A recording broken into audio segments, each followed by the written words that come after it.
This video is about using Logos 10 for academic research. My goal with this webinar is to show you the latest features of Logos 10 while using Logos for my own academic research. I am preparing a journal article on Psalm 82 and I'm going to show you little bits and pieces of my research and how I use Logos as my personal digital research assistant. Often, my research topics start with simple reading and noting something interesting. I do most of that reading on my iPad. So let's start with Logos on my mobile device. So the first thing we notice is that Logos Mobile now allows you to open up more than 2 panels in one layout. Here I have 4 panels open, but I believe you can open up to 6 panels in one single layout. And you can arrange them as you like. On my screen, you see the Hebrew text of Psalm 82, the equivalent text in the Greek Septuagint, and down below you see the NIV and the ESV. If you don't know Greek or Hebrew, don't worry, we'll just touch upon it in this webinar. Let's start reading the ESV, which is supposed to be a literal translation. God has taken his place in the divine council. In the midst of the gods, he holds judgment. Now, as we compare the ESV with the NIV, we immediately see that the NIV adds quotation marks around the gods. And that brings us right to the big question of my article. Who are the gods? Are they gods as in the ESV? Or are they so-called gods as in the NIV? The next question is, where does this all happen? The ESV says in the Divine Council. The NIV says in the Great Assembly. The Hebrew says Ba'adat El, which means in the assembly of El, which is the supreme god in the ancient Near Eastern mythology. And then the Septuagint makes it plural, in the assembly of gods. So we have a problem here. Who are these gods? And what is going on here? But let's pause here for a minute to tell you that I just used another new feature in Logos 10 on the iPad. It's called Draw on Screen. After drawing, you have a few options. You can copy or save it as an image, or you can save it as a note. For now, I'll just quit the drawing without saving and go to another drawing that I made and saved in a note. In this note, you see that I tried to identify who the speaker is throughout the psalm. On the left-hand side, you see the traditional interpretation, according to which the poet is speaking in the beginning and in the end, and maybe in the middle. Some interpreters say that verse 5 is also spoken by God. On the right-hand side, you see a slight difference, especially when it comes to verses 6 to 7. Who is the I in verse 6? Who has said, "You are gods"? That's a crucial question, since Jesus quotes these verses in the Gospel of John, chapter 10, verse 34. The biggest difference between left and right is that it is my conviction that verses 6 to 7 are not spoken by God, but by the poet. In a beautiful, poetic way, the poet of Psalm 82 admits that he previously believed in the existence of other gods. But now in this psalm, he denounces them and appeals to the one real God to stand up and judge the earth. Since all nations do not belong to other gods, for all the nations are your inheritance. They belong to the real God, the God of Israel, Yahweh. That's the main point of this poem. Alright, I hope you are following so far, because now we are going to go a little bit deeper. We need to do some research, and Logos 10 will assist me with that. You are probably familiar with the terms monotheism, the belief in one God, and polytheism, the belief in multiple gods. You might not be as familiar with the theological term henotheism. Often people think that the Israelites in the Old Testament were monotheistic, but they were clearly not. At least many of them were not. Yes, the Israelites were supposed to serve and believe in one God, but that was not what they did, was it? How often did they turn to the gods of the surrounding nations? They firmly believed in the existence of those gods, otherwise they wouldn't serve them. They were only not allowed to serve them because each nation was supposed to have its own god. Yahweh was the God of Israel, Dagon was the god of the Philistines, Bel was the god of Babylon, etc. There was a belief in the whole ancient Near Eastern pantheon, in which each nation had its own god or gods. This is implied in verse 8. The nations do not belong to the gods of this pantheon. No, they belong to Yahweh. So it looks like the poet is saying goodbye to his former henotheistic belief. But let us now see how Logos 10 can help us get a firmer grasp on this idea of henotheism. That brings me to the third new tool in Logos 10, the Factbook tags. On my iPad, I open the Factbook and search for the topic henotheism.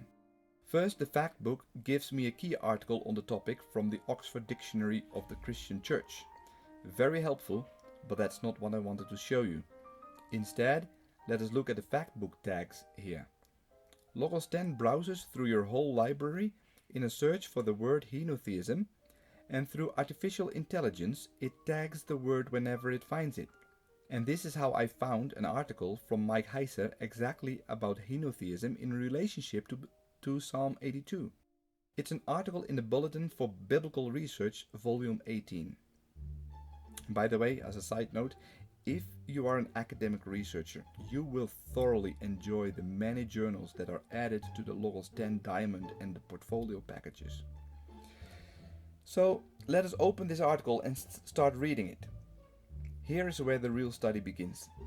On my desktop, I've created an academic reading highlighting palette that allows me to mark up the text that I'm reading with comments like main point, simple underline, summary, interesting, disagree, nonsense, etc. I do most of the highlighting itself on my tablet. That brings me to feature number 4, improved selection menu on the tablet. If I select a passage, then the selection menu that pops up is pretty slick. It displays more highlighting styles than before, and these are the highlighting styles that I use for my reading. You can annotate the text with your own thoughts in a note or add the selection to your clippings. So for now, I will add this paragraph about the date of Psalm 82 to my clippings and tag that with date. After I've done some literature study on my tablet on the topic of my article, I move to the desktop for even more serious research. But before I do that, I want to show you one more new feature for the iPad, and that's the Canvas tool. The Canvas tool was already available in Logos 9, but not on mobile. In Logos 10 they have now made the tool available for the iPad. Here you see a canvas that I made a few years ago about the discrepancies between the Hebrew text and the Greek text of the Septuagint in the timeline of Genesis 5. You can now create, edit and manage your canvases on your iPad. But let's go back to Psalm 82, and in the meantime I will change my screen from my tablet to my laptop. The first thing you may notice is that the toolbar at the top has disappeared. Not really disappeared, but now Logos has a vertical toolbar. Especially when you have a wide screen, you may love this new toolbar. At the top you see the actual toolbar, from where you can access all tools and features in Logos. In the middle is a pretty large area that is reserved for your own personal shortcuts, where you can place direct shortcuts to particular resources or group them together in a folder. And at the bottom is a group of miscellaneous icons about the overall layout and about your account. Many people will say, wow, that looks nice, but it consumes a lot of space. And I agree. And that's why at the bottom there's this little icon that allows you to collapse the toolbar. So now again you have more space for your research. But if I'm real honest, I don't like the vertical toolbar. It might be because I studied classics, but I like the classic top menu. And that's alright. Logos allows me to change the location of the toolbar to the top. And this is much better for me.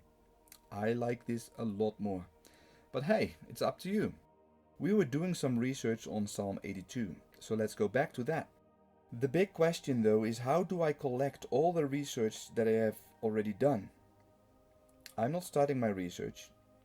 I've already done a few things. So how do I get back to my previous research in an organized way? Logos 10 has made tremendous improvements to the Favorites tool. Until the launch of Logos 10, I never liked the Favorites tool. It was hard to organize, I couldn't search in my favorites, and it looked just awfully clunky. Not so in Logos 10. My least used tool in Logos 9 will likely become my most used tool in Logos 10. Let's have a look. We go to the Tools icon in the main menu and open the Favorites tool. You already see that I have neatly organized all of my favorites in folders. But the cool thing here is that you now also can search. So I will search for my Psalm 82 research folder, and now my research folder opens with all links to my research. Here it links, for example, to my research notebook, and here to my clippings, and here to my passage guide.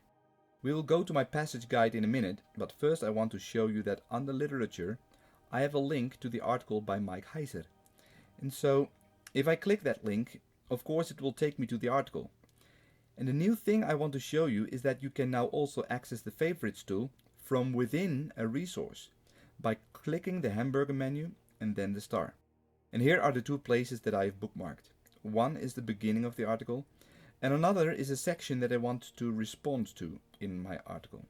So yeah, I think I'm inclined to say that the Favorites tool has now become my favorite tool. Pun intended. Just remember that the word favorites in Favorites tool does not necessarily mean that you like what you will see there. I would rather call it bookmarks tool, but what's in a name? Alright, let's continue our journey through Psalm 82. One of the big questions about this psalm is not only who is talking in verse 6. Most people think it's God. I think it's the poet. But then the next question is, whom is the poet addressing in this psalm? And of course, the gods in verse 6 are the same as in verse 1. So we come back to verse 1 again. I remember that a while ago I was reading a terrific book by the late Nabil Qureshi. It is titled Seeking Allah, Finding Jesus. It's a superb book on apologetics, but at one point I remember that he said something that I didn't agree with, and he was referring to Psalm 82. So now that I'm writing on Psalm 82, I just want to check what he said. But here I have a problem. How do I ever find the quote in that book? Actually, I recently read 2 books by this author, and I don't know for sure if Seeking Allah, Finding Jesus is the one with that quote. Maybe it was the other book. I also don't have the books in Logos, so it might take me half an hour or more to find that quote, and I don't have time for that. But now there's Logos 10, and I will show you feature number 8. With Logos 10, you now can add your physical print books to your library and search them. This is such a game changer for me, because this gives my print library a boost. I can now extend the power of Logos to my hardcopy library. Let's try it out. I go to my library, I click the filter, and there's a filter called Print Library. That's funny. It first shows you how many Logos books are not in your print library. I don't care about that. I just click on In Print Library, and you see that I have already added 78 print books to my Logos library. In the find bar, I type Nabil, and there are the 2 books that I mentioned. I select both titles, right click, and select Search these resources. In the search, I type Psalm 82, and in just a few seconds, Logos finds my quote. Faster than I ever could imagine searching my physical library. Unfortunately, you cannot read the book in Logos, but Logos gives a sufficient snippet of context, as you can see. It also gives you a reference, so you can look the passage up in the physical book. Please notice that at this point, you can only add print books to Logos that are in the Logos catalog. But that catalog is growing every day. So let's read again what Nabil says. The Bible actually teaches that we can become sons of God, even going so far as to say that humans are gods. And then in the footnote he refers to Psalm 82. Now, Nabil says many good things, but I don't agree with him on this statement. Where does the idea come from that the gods in Psalm 82 are human beings? Let's open the passage guide and go to the section called Ancient Literature. I want to see if I can trace Nabil's interpretation all the way back to the church fathers. And here I see a very early church father, Clement of Alexandria. He lived most of his life in the 2nd century, early 3rd century, so that's pretty early. Let us see what he has to say. I open the link and whoa! It's all in Latin. Well, Latin is not a problem for me, but I bet most of you would now close the panel. Hold on. Logos opens at the beginning of the relevant section, so I have to find my way through the section to see where it speaks about Psalm 82. So here it is. Ego dixi quod dii estis, et filii altissimi omnes. If I hover over the footnote, it indeed refers to Psalm 82, which is Psalm 81 in the Latin Vulgate. And here's feature 9. Hold your breath. Logos 10 can auto-translate almost any common language, including Latin. So I select a paragraph, click this little sidebar icon, and Logos translates it instantly for me, using the machine translation of Google in this time. This is so powerful. You get a pretty good idea what the Latin text says. It does confirm that Clement of Alexandria already in the 2nd or 3rd century applied this verse to human beings. So Nabil is in good company. Let me pause here for a little bit and explain that for this feature, Logos 10 makes use of the translation machines of 2 third parties. The default is DeepL, and the second one is Google Translate. Logos will use Google Translate when DeepL is not available, but it usually defaults to DeepL, which is 4 times as accurate as Google Translate. But even Google Translate is doing a pretty good job here with Latin. But as a translator and being an ancient language teacher myself, I have to say that it does not replace language learning. For example, exactly the verse that is quoted from Psalm 82 is not entirely correct. The problem in this particular case is the word dei. This is a late Latin variant of the word dei, which can be either a nominative plural, gods, or a genitive singular, of God. In this context, the former is the right one, but Google chooses the latter, rendering it as you are of God, instead of you are gods. But you can't blame Google for this. I'm pretty impressed by the rest of this translation, and I didn't find any other mistake glancing over it. I would be happy to forgive Google their monotheistic translation principles. Let me give you one more example of Logos auto-translate feature, this time using DeepL. This time the text is German, which I let Logos translate into English or Dutch. And I have to say, this translation is simply without error. Wow! Thank you so much, Faith Life. You don't need to be afraid anymore of any language. If you come across a quote in French or Spanish, Dutch or Latin, Logos will instantly translate it for you. Imagine what that can mean for your own academic research. This simple feature for me is worth the full price of the full feature upgrade. Back to the question, who are the gods in Psalm 82? The next feature, Simplified Searching, gives an answer. For now I will do just one search. In Logos 9, searching was not for the faint-hearted. I never knew when to use round brackets, curly brackets or angled brackets, what labels to use, etc. Logos 10 has made searching much simpler. Let's turn to verse 5 in the ESV. There we read about the gods, that they have neither knowledge nor understanding. I want to know if this might be a key to answer the question, who are the gods? And I think it is. I could search for the underlying Hebrew verbs, but since not all participants will understand Hebrew, I am going to do an alternative search, which might be new to many of you. It is called a sense search. In this search panel, I am going to search for all passages where we see a combination of any words like knowing and understanding. The underlying words don't matter. I am only looking for words with the sense of knowing and the sense of understanding, and I want to compare that to the Hebrew. I'm going to redo the search live. Notice that I do a morph search, because I want to include any type of negation in Hebrew. First, with Logos 10, I don't care about curly or angled brackets anymore. I just start typing sense followed by a colon. Then I type know, and I select from the drop-down menu to know cognitive. These are too many results, so I want to limit my search to those passages where this sense is combined with the sense of understanding. So I type and sense colon understand, and I select understand cognitive again. You see that Logos automatically adjusts the syntax a little bit, so you don't need to worry about that. Finally, I want to add a negation to the query, and for that I type the @ symbol, and I select negation. Let's now run the query. You see that Logos has automatically rephrased some of the items in the query to reach a proper syntax. Here we see Psalm 82 verse 5, which sounds in Hebrew, Lo yada'u velo yavinu. They don't know and they don't understand.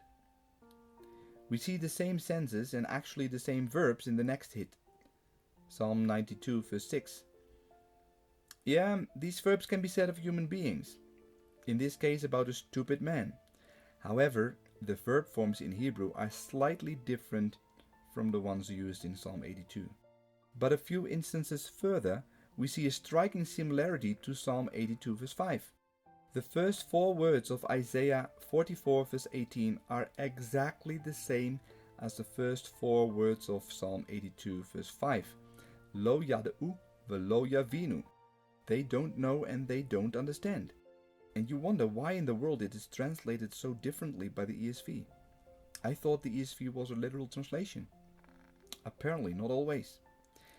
And who is Isaiah talking about in chapter 44? It is the famous chapter on the worthlessness of idols, which are nothing. These idols, these so-called gods, they know not, nor do they discern, for he has shut their eyes, so that they cannot see.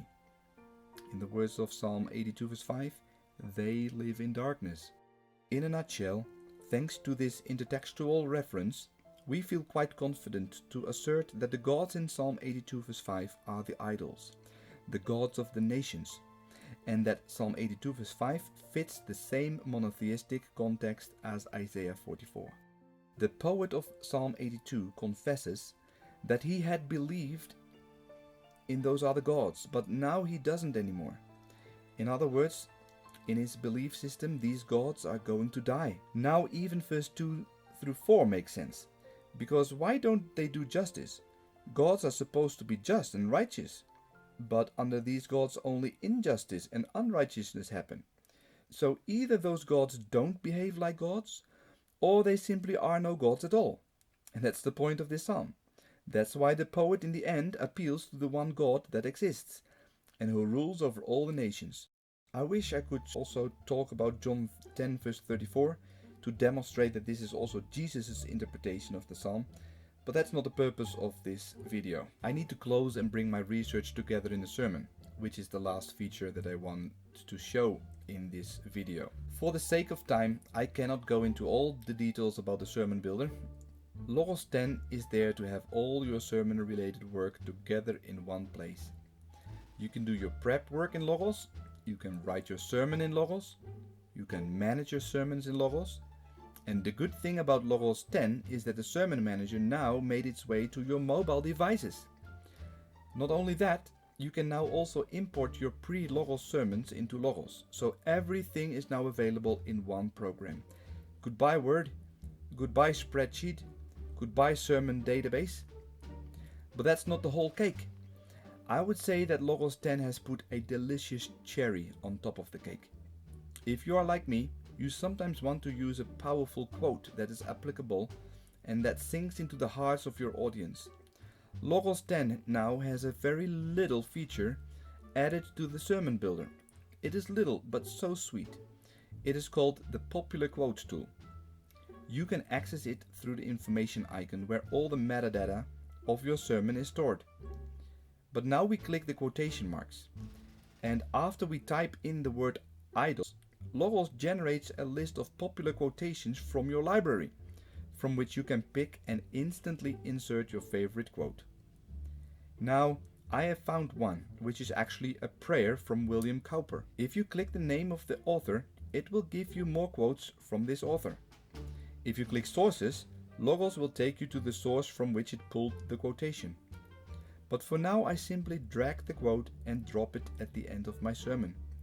I make sure it's included in the handout as well. So now I can publish my sermon or preach it, which brings me to the end of this video. I hope you liked it and that it gave you an idea of how to use Logos 10 for your own personal academic research. See you next time.